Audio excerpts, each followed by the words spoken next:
Hey guys, this is going to be some of my first run thoughts on the Arrma Kraton 4S BLX. Now, you guys know Arrma released this a couple of weeks ago, and I've run it a lot. I've probably run it over 15, 20 times or so, a little bit more.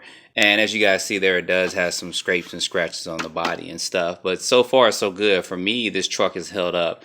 Now, I haven't tried to like jump the truck up to hit the birds and the trees and stuff like that, but I've run it under normal conditions. You guys know that I did take it to the skate park and I did do some speed runs and stuff like that as well. But the truck has held up fairly well for me. It really, really has. And I was really impressed with not just the price point, but what you get for the price point. So some of the things to talk about with this truck was some of the modifications that I've done to it. It's not really modifications, it's just stuff that I changed out. So you'll see right here on the front, hopefully that light's not glaring too much, that it has the stock body pins on the front, those black ones, and on the rear, I had some miscellaneous thin ones that I put on there. And I did this because it was difficult to actually pull these body pins out a lot. And then I found myself once tugging on this rubber piece to actually pull the body pin out.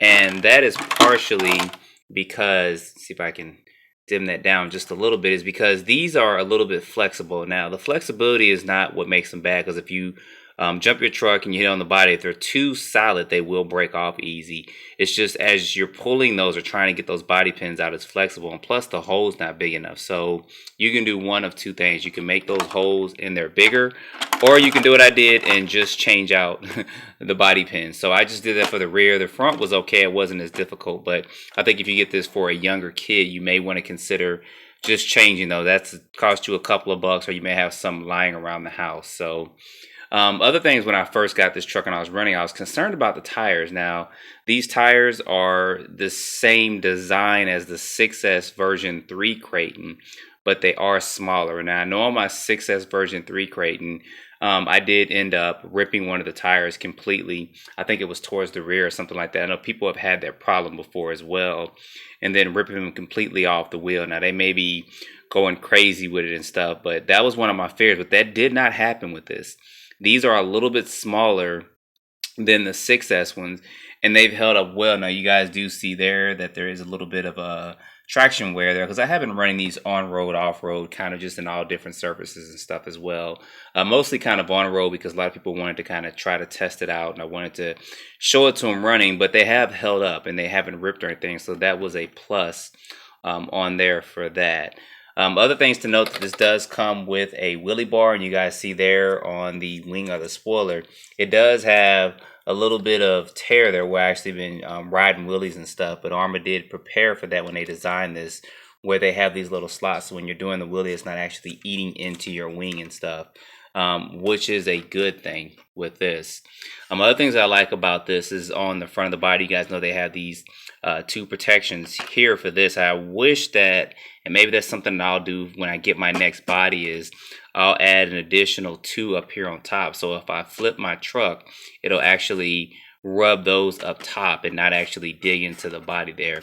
But this is a good addition right here. I never would have thought about doing that to an RC car, because you guys see there, I did flip it a couple times and it did rub into there, or eat into that, and that would have actually ate into these body posts. So these additions that they put on here are great, and I'll probably end up adding it to the top and maybe putting something on there to do some sparks or something like that. So taking the body off and looking at the interior of the truck, now I was kind of curious at first. When I saw it, I had wondered if Arrma just put some bigger tires and wheels and stuff on the Senton type chassis or something, but they did a lot more than that. They actually put bigger and thicker and longer A-arms on here, and then also the drive shafts are also thicker as well. With the system, they upgraded the system. This is 120 amp speed control and a 2400 kV motor, and then they also added a fan on top of the heatsink for the motor, which is a big plus in addition. Plus, they also added this chassis brace.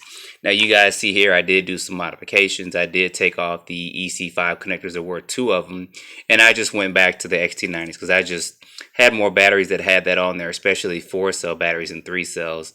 And the two connections that they give you don't get a looper or anything with it. So unless you got one of the 6S versions, which I had, in there. I got my Outcast, and then I also got the Typhon and stuff. You don't have a looper for it. So you'll have to make sure when you go to your hobby shop, if you get this and you're not running 2 batteries, you'll have to have a looper for it as well. So other things that I had was impressed that they did do is also they included the upgraded servo that's in their 8-scale car. So you don't have to worry about having enough torque to turn these big meats on this car.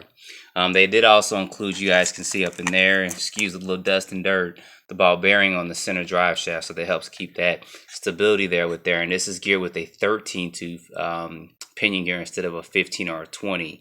Now I know when I looked at my Typhon 3S, it did have a slot for a 13. So it made me curious of what they were going to do. And lo and behold, this is what they have here for that. So far, guys, this truck has been good. I haven't had any issues or problems with it. I haven't had any breakages, and I haven't been trying to break the truck. You guys know that I drive my cars, and something may break every now and then, but I don't try to go out and just really just go crazy with it. But I do have a couple of plans for this. I kind of won't say what it is right now, but I do have a couple of plans for this truck. And actually thinking about plans and stuff, the shocks on here have been fine. You guys have asked me about the shocks. I haven't had any problems with these shocks, and these are big bore shocks that are on there, so they are thicker than that's on the 3S series. And at some point, I'm going to do a breakdown between this 4S and the 3S because there are differences. It does come with a metal spur gear, which is good as well. I mean, you're paying about $100 more, but you're getting a completely beefier truck. So they have this, and they have the Outcast as well, and I'll be doing some thoughts and information on the Outcast, and then I'll actually sit down and do a comparisons between the two, more of in-depth comparisons, because you guys have been asking me which one do I like and all that. But they both serve their purpose for what they designed them for, and I'll get more into that when I do some of the comparisons with that. So you guys put your comments down below if you've got one. Put what you've done to it so far. Maybe you've broken parts. I know that a couple people are broken A-arm here and there. So I'd be curious to know what you guys are kind of breaking on this and what you've done. So I know some of you guys are probably upgrading the system already. So, but anyway, thanks for watching. Don't forget to like, subscribe, and stay tuned for more videos. Thanks for watching.